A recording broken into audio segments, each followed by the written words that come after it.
আসসালামু আলাইকুম সবাইকে। কেমন আছেন সবাই? আশা করি ভালো আছেন। তো আমরা তো কম বেশি সবাই বাসায় পরোটা বানাই এবং পরোটা আমাদের সবার অনেক পছন্দের।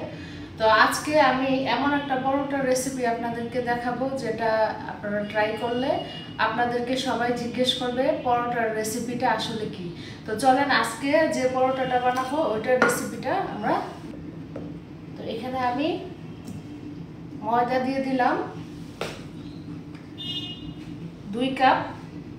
পরোটার রেসিপিটাতে অবশ্যই আপনারা ময়দা ইউজ করবেন, আটা ইউজ করবেন না। আটা ইউজ করলে কিন্তু আপনারা ওইরকম আপনার টেস্ট এবং ওইরকম ইয়াটা মচমচে এবং সফট ওই জিনিসটা আসবে না। আটার কাজ আটাই করে আর ময়দার কাজ ময়দাই করে, এটাই মনে রাখবেন। পরিমাণ ময়দা দিয়ে দিলাম। তো ময়দাটা দেওয়ার পরে আমি এখন দিব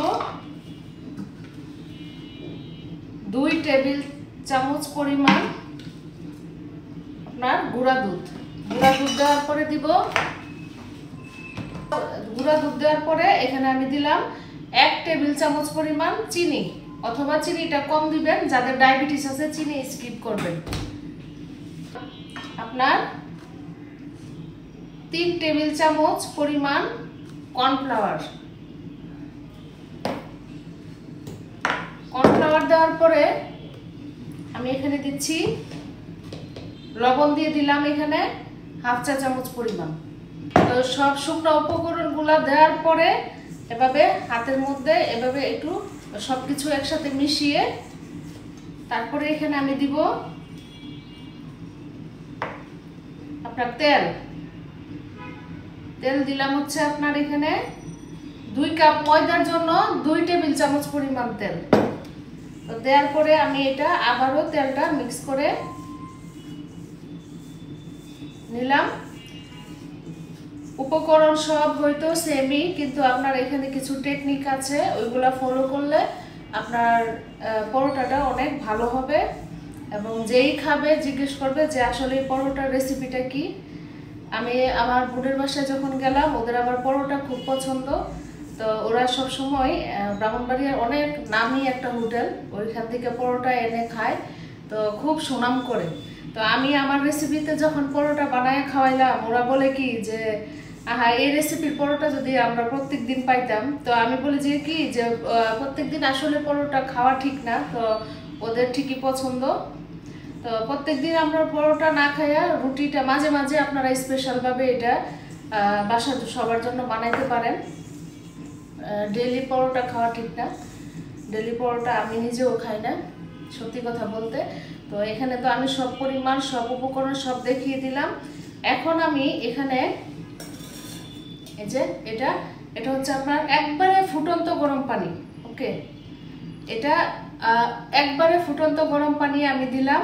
তো একবারে ফুটন্ত গরম পানিটা দিয়ে তারপর হচ্ছে ময়দাটা একটু এভাবে হাতের সাহায্যে মিক্স করে, আর পানিটা অবশ্যই একেবারে ঢেলে দেওয়া যাবে না, আস্তে আস্তে আপনারা ব্যালেন্সটা বুঝে তারপরে পানি অ্যাড করবেন। হাতের সাহায্যে মিক্স করে তারপরে পানিটা আপনারা বুঝে অ্যাড করতে হবে।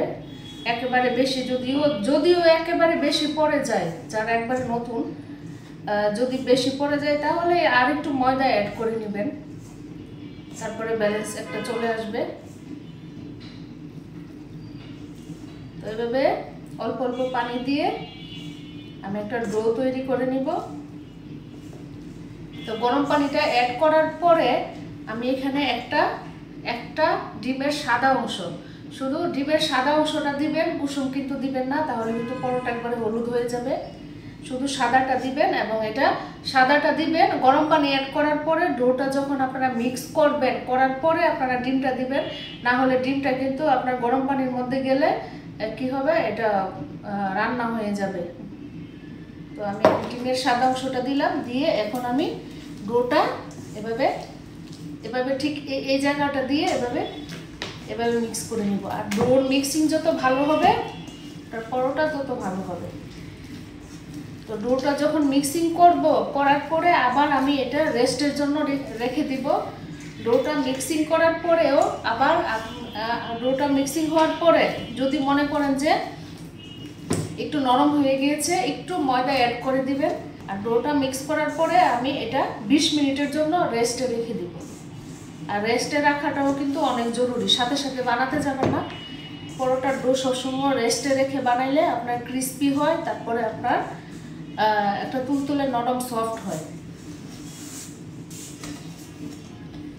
যে পরোটার ডোটা এই যে রেডি। তো এখন আমি এটা রেস্টে রেখে দিব।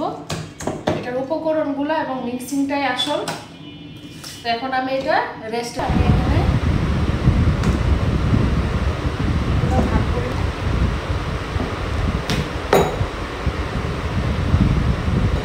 লাভ শেপ হয়ে গেছে, অসুবিধা নাই। পরে তো এটা আমি লাচ্ছা পরোটা বানাচ্ছি। যত শুধু এ সাইডটা কাটবে, কিন্তু এ সাইডটা যাতে না কাটে, এই সাইডটা আপনার বাদ থাকবে। এভাবে কেটে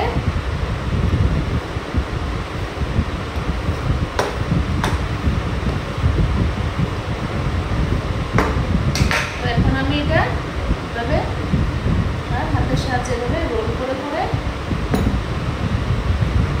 হবে যেরকম হওয়ার পরে তারপর হচ্ছে এই যে এই সাইডটা থেকে আপনার ঘুরিয়ে ঘুরিয়ে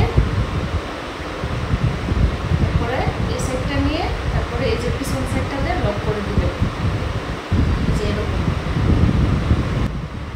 এভাবে রোল করে তারপরে আপনার ময়দা ছিটিয়ে